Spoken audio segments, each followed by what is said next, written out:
ಎದಕ್ಕೆ ಅದು communication gap ಎದಕ್ಕಾಯ್ತು sir? ಗೊತ್ತಿಲ್ಲ. ನಾಟ್ ಓನ್ಲಿ ಜಬ್ಬರ್, ಇವನ್ ಜಮೀರ್ ಅಹಮದ್ ಖಾನ್. ಜಮೀರ್ ಅಹಮದ್ ಖಾನ್ದು ಪಾಪ ಅವ್ರದ್ದೇನು ಅಷ್ಟು ಮೇಜರ್ ಇಶ್ಯೂ ಅಲ್ರಿ. ಬಂದು ಊಟ ಮಾಡಿ ಕರೆದ ಮನೆಗೆ ಊಟ ಮಾಡಿ ಹೋಗಿದ್ರೆ ಮುಗಿದು ಹೋಗೋದು. ಏನೋ ನಮ್ಮ ತಂದೆಯವರು ಚುನಾವಣೆಯಲ್ಲಿ ಬಿಟ್ಕೊಡ್ತೀನಿ ಅಂದಿದ್ರು ಅಂತಂದು ಏನ್ ಹೇಳಿದ್ರಲ್ಲ, ಅದು ತಪ್ಪು. ಅದು ನಾನು ಮೊದಲೇ ಹೇಳಿದೆ. ಹಂಗೆ ಯಾವಾಗಾದ್ರೂ ಹೇಳಿದ್ರು ಹೇಳಪ್ಪ, ಚುನಾವಣೆಯಲ್ಲಿ ಯಾವಾಗಾದ್ರೂ ಹಂಗೆ ಹೇಳಿದ್ರೆ ನನ್ನ ಹತ್ರ ಅಂತೂ ಹೇಳಿಲ್ಲ. ಯಾಕಂದ್ರೆ ನಮ್ಮ ತಂದೆಯವರು ಕೊನೆ ಉಸುರಿರೋ ಮಟ್ಟ ನನ್ನ ಹತ್ರ ಮಾತಾಡ್ಯಾರ. ಯಾರಿಗೇನ್ ಕೊಡ್ಬೇಕು, ಯಾರಿಗೇನ್ ತಗೋಬೇಕು ಅನ್ನೋದು ಹೇಳಿದ್ದಾರೆ ಆ ವಿಚಾರದಲ್ಲಿ. ಹಂಗೇನಾರ ಇದ್ರೆ ನನ್ನ ಹತ್ರ ಹೇಳ್ತಿದ್ರು.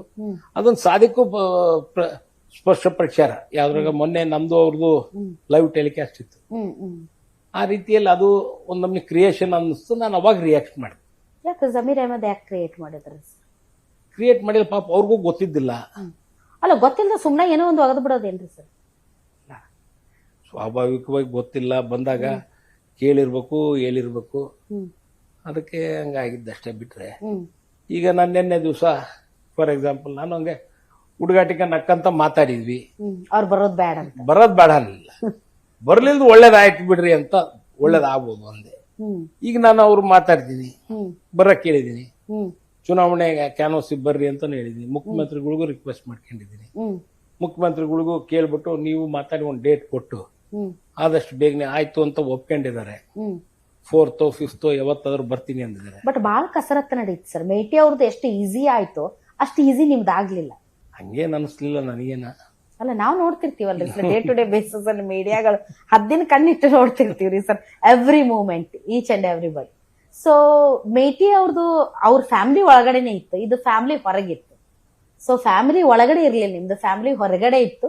ಬಟ್ ಬಹಳ ಕಸರತ್ತು ನಡೀತದ. ಏನೋ ಕಮಿಟಿ ಮಾಡಿದ್ರಂತ, ಅದ್ರಲ್ಲಿ ಅಲ್ಪಸಂಖ್ಯಾತರಂತ, ಲಿಂಗಾಯತರಂತ, ಮತ್ತೆ ಬೇರೆ ಕಮ್ಯುನಿಟಿ ಅಂತ ಅವರೆಲ್ಲ ಚರ್ಚೆ ಮಾಡೋದಂತ, ಆಮೇಲೆ ಒಬ್ಬ ಸೂಕ್ತ ಅಭ್ಯರ್ಥಿಯನ್ನ ಆಯ್ಕೆ ಮಾಡೋದಂತೆ. ಸೊ ಬಹಳ ಕಸರತ್ತು ನಡೀತು ಸರ್. ಎಲ್ಲಾ ಕಡೆಗೂ ಇದ್ದವ್ರಿ ರಾಜಕೀಯ ಅಂದಾಗ ಕಸರತ್ತೇನಿಲ್ಲ, ಹೊಟ್ಟೆ ಕೊಡ್ತಿದ್ರು ಹೈಕಮಾಂಡ್. ಈಗ ನಮ್ದು ಕಾಂಗ್ರೆಸ್ ಫ್ಯಾಮಿಲಿ, ತಂದೆಯವರು ಈಗ 40 ವರ್ಷ 45 ವರ್ಷದಿಂದ ಕಾಂಗ್ರೆಸ್ನಲ್ಲೇ ಇದೀವಿ. ಸೊ ಕಾಂಗ್ರೆಸ್ ಹೈಕಮಾಂಡ್ಗೂ ಗೊತ್ತು, ಫ್ಯಾಮಿಲಿ ಬಗ್ಗೆ ಸಂಪೂರ್ಣವಾದ ಇದು ಗೊತ್ತಿದೆ, ಅವರಿಗೆ ಮಾಹಿತಿನೂ ಇದೆ. ಸೊ ಹಂಗಾಗಿ ಅವರು ಇಂಟೆಲಿಜೆನ್ಸಿ ರಿಪೋರ್ಟ್ಸ್ ಎಲ್ಲ ತರಿಸ್ಕೊಂಡ್ರು, ಯಾರು ಸೂಕ್ತ ಅಭ್ಯರ್ಥಿ ಅಂತ ನೋಡಿ ಕೊಡಬೇಕು ಅಂತ ಕೊಟ್ಟಿದ್ದಾರೆ. ಸರ್, ಇದು ಸಾದಿಕ್ ಪೈಲ್ವಾನ್ ಆಯ್ತು, ಮತ್ತು ಕೆಲವೊಂದು ಅಲ್ಪಸಂಖ್ಯಾತರು ಅಪ್ಸೆಟ್ ಇದಾರ ಒಂದ್ ಸ್ವಲ್ಪ. ನನ್ ಕೇಳಿದ್ರೆ ಈಗಿನ ಮಟ್ಟಿಗೆ ನೋಡಿದ್ರೆ ಅಂತ ಅಪ್ಸೆಟ್ ಏನಿಲ್ಲ, ಎಲ್ಲ ಸರಿ ಹೋಗ್ತಾರೆ. ಯಾಕಂದ್ರೆ ನಾನು ಸ್ವಲ್ಪ ಜನರನ್ನು ಮಾತಾಡ್ಸ್ಕೊಂಡು ಬಂದೆ, ಒಂದ್ ಸ್ವಲ್ಪ ಬೇಸರ ಇದ್ದಂಗ ಇದೆ ರೀ ಸರ್. ಯಾಕೆ ಅಂತಂದ್ರೆ ಇದು ತುಂಬಾ ದೊಡ್ಡ ನ್ಯಾಷನಲ್ ಇಶ್ಯೂ ಎಂಬಂತೆ ಬಿಂಬಿಸಲ್ಪಡ್ತು. ಯಾಕೆ ಅಂತಂದ್ರೆ SS ಮಲ್ಲಿಕಾರ್ಜುನ್ ಪುತ್ರ ಅನ್ನೋ ಕಾರಣಕ್ಕೂ ಒಂದು ಕಡೆ, ಮತ್ತೊಂದು ಕಡೆ ಅಲ್ಪಸಂಖ್ಯಾತರಿಗೇನೋ ಅನ್ಯಾಯ ಆಗ್ತಾ ಇದೆ ಅಂತ ತಮ್ಮ ಪಕ್ಷದಲ್ಲೇನೆ ಅಪಸ್ವರ ಎದ್ದಿದ್ರಿಂದ, ಸೊ ಇದು ಒಂದ್ ರೀತಿ ತುಂಬಾ ದೊಡ್ಡ ಇಶ್ಯೂ ಆದ್ರಿಂದ, ಇದಕ್ಕೆ ಸಿಕ್ಕಾಪಟ್ಟೆ ಪ್ರಚಾರನೂ ಸಿಕ್ಕಿದ್ರಿಂದ, ಪ್ರತಿಯೊಬ್ಬರಿಗೂ ಇದು ತಲುಪಿರೋದ್ರಿಂದ ಸಮುದಾಯದಲ್ಲಿ ಒಂದು ಸಣ್ಣ ಬೇಸರ ಇದೆಯಾ?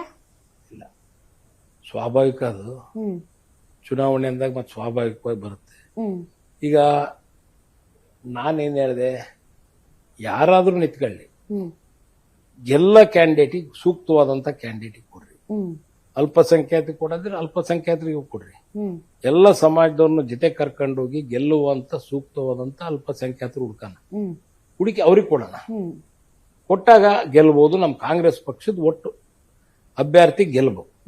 ಆ ರೀತಿಯಲ್ಲಿ ನಾವು ಕೆಲಸ ಮಾಡಬೇಕು ಅಂತ ನಾವು ಫಸ್ಟ್ ಇಂದ ಅದರಲ್ಲೇ ಇದ್ದೀನಿ, ಅದೇ ಸ್ಟ್ಯಾಂಡ್ ಅಲ್ಲಿ ಇದ್ದೀನಿ. ಎರಡು ಅಭಿಪ್ರಾಯ ಇದೆ ಸರ್ ಕ್ಷೇತ್ರದಲ್ಲಿ.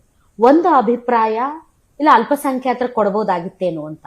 ಎರಡನೇ ಅಭಿಪ್ರಾಯ, ಇದು ಅಲ್ಪಸಂಖ್ಯಾತರು ಹೆಚ್ಚು ಮತದಾರರು ಇರುವುದರಿಂದ, ಬೇರೆ ಬೇರೆ ಜಾತಿ ಸಮುದಾಯದ ಸಮೀಕರಣ ಇರೋದ್ರಿಂದ ಎಲ್ಲರನ್ನೂ ಒಟ್ಟಿಗೆ ತೆಗೆದುಕೊಂಡು ಹೋಗುವ, ಕೋಮು ಸೌಹಾರ್ದವನ್ನ ಕಾಪಾಡುವಂತಹ, ಕೋಮುಗಳ ನಡುವೆ ಸಾಮರಸ್ಯ ಬಿಗಡಾಯಿಸದ ರೀತಿಯಲ್ಲಿ ತಮ್ಮ ರಾಜಕೀಯ ಲಾಭ ಇಲ್ಲದಂತೆ ನಡೆದುಕೊಂಡು ಹೋಗುವಂತ ಒಬ್ಬ ಸಮರ್ಥ ನಾಯಕನ ಅವಶ್ಯಕತೆ ಇದೆ ಅಂತ ಅದು ವಾದ ಇದೆ ಸರ್.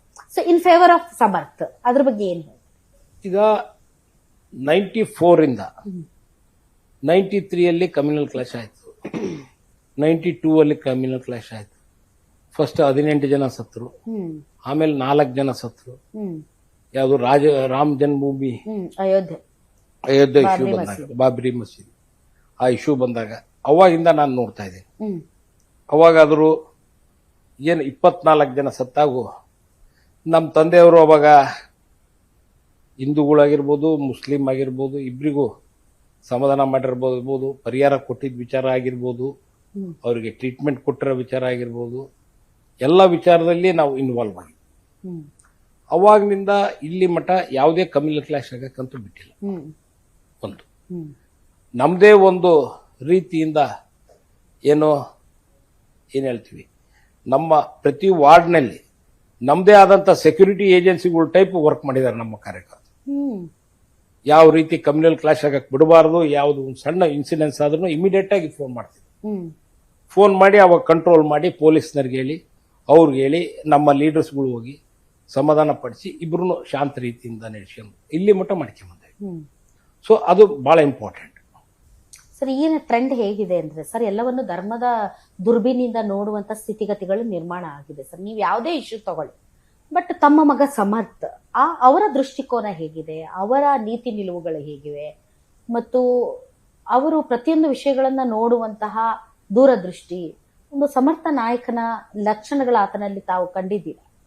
100%. ಈಗ ನಾನು ಕೇಳಿದೆ, ಅವನಿಗೆ 27 ಇಯರ್ಸ್. ಈಗ ಏನು ಹೊರಗೆ ಓಡಿ ಸಣ್ಣವ್ರು ಕಾಣ್ತಾರೆ, ಅವರು ಸಣ್ಣನ್ ಕಾಣ್ತಾನೆ, ಹೆಲ್ತಿ ಆಗಿದ್ದಾನೆ, ಫಿಟ್ ಇದ್ದಾನೆ, ಎಕ್ಸರ್ಸೈಸ್ ಮಾಡಿ, ಪಟ್ಟಿಗಿಟ್ಟಿ ಇಲ್ಲ ನಮಗೆ. ನಾನು 28 ನಾನು MLA ಆಗಿದ್ದೆ. ಅದು ನಾನು ಲೋಕಲ್ ಆಗಿದ್ದೆ. ಅವಾಗ ನಾನು ಲೋಕಲ್ ಆಗಿದ್ದೆ, ಎಲ್ಲರ ಜೊತೆಗೆ ಚಿರಪರಿಚಿತ ಇದ್ದೆ, ಎಲ್ಲರಿಗೂ ಪರಿಚಯ ಇದ್ದೆ. ಅವನು ಇನ್ನೂ ಬಂದು 3 ವರ್ಷ ಆಗೈತಿ. ಕೊರೋನಾ ಟೈಮಲ್ಲಿ 3-4 ವರ್ಷ ಆಗೈತಿ. ಹಂಗಾಗಿ ಅಷ್ಟು ಚಿರಪರಿಚಿತನ ಇಲ್ಲ ಅನಿಸ್ಬೋದು. ಆದ್ರೆ ನಾಲೆಡ್ಜ್ ವೈಸ್, ಸಿಂಪ್ಲಿಸಿಟಿ ವೈಸ್, ಪ್ರತಿಯೊಬ್ಬರ ಜೊತೆಗೆ ಮಿಲನ ಆಗೋದಾಗ್ಲಿ, ಎಲ್ಲರ ಜೊತೆಗೆ ಸೇರ್ಕೊಂಡು ಕೆಲಸ ಕಾರ್ಯಗಳು ಮಾಡೋದಾಗ್ಲಿ, ಆ ವಿಚಾರದಾಗ ಈಸ್ ಫಿಟ್ ಫಾರ್ ಇಟ್. ಅದ್ರಲ್ಲೇನು ಒಂದ್ ಸ್ವಲ್ಪ ಬೇಕಾಗ್ಬೋದು, ಎಕ್ಸ್ಪೀರಿಯನ್ಸ್ ಇಲ್ಲ ಅಂತಂದು ಇವ್ರು ಹೇಳ್ತಾರಲ್ಲ, ನಾವಿದೀವಲ್ಲ, ಒಳ್ಳೆ ದಾರಿಗೂ ಕರ್ಕೊಂಡು ಹೋಗ್ಬೇಕು. ಹೋದ್ರೆ ಆಟೋಮೆಟಿಕಲಿ, ಈಗ ನಮ್ಮ ತಂದೆಯವರಿದ್ದಾಗ ಇನ್ನು ಬಾಯಿ ಲೆಕ್ಕ ಮಗ್ಗಿ ಆಗಿದ್ರು. ನಾವು ಆಮೇಲೆ ಕ್ಯಾಲ್ಕುಲೇಟರ್, ಈ ಕಂಪ್ಯೂಟರ್ಗಳು ಇನ್ನು ಹೊಸದಾಗಿ ಸ್ಟಾರ್ಟ್ ಆದವು. ಈಗ ಅವರಲ್ಲೇ ಆಪ್ AI ಅನ್ಕಂತ ಬಂದಾರ. ಈ ತರೋ ಇನ್ ದಟ್. ಈಗ ನಿಮ್ ವಾರ್ಡ್ ಯಾವ ಹೇಳಿದ್ರೆ ಎಷ್ಟು ವೋಟ್ ಬಂದಿದಾವು ಏನು ಪ್ರತಿಯೊಂದು ಫಿಂಗರ್ ಟಿಪ್ಸ್ ನಾಗ ಹೇಳ್ತಾನ, ಲ್ಯಾಪ್ಟಾಪ್ ಅಲ್ಲಿ ಹಂಗೆ ಇಮಿಡಿಯೇಟ್ ಆಗಿ ಹೇಳ್ತಾನ.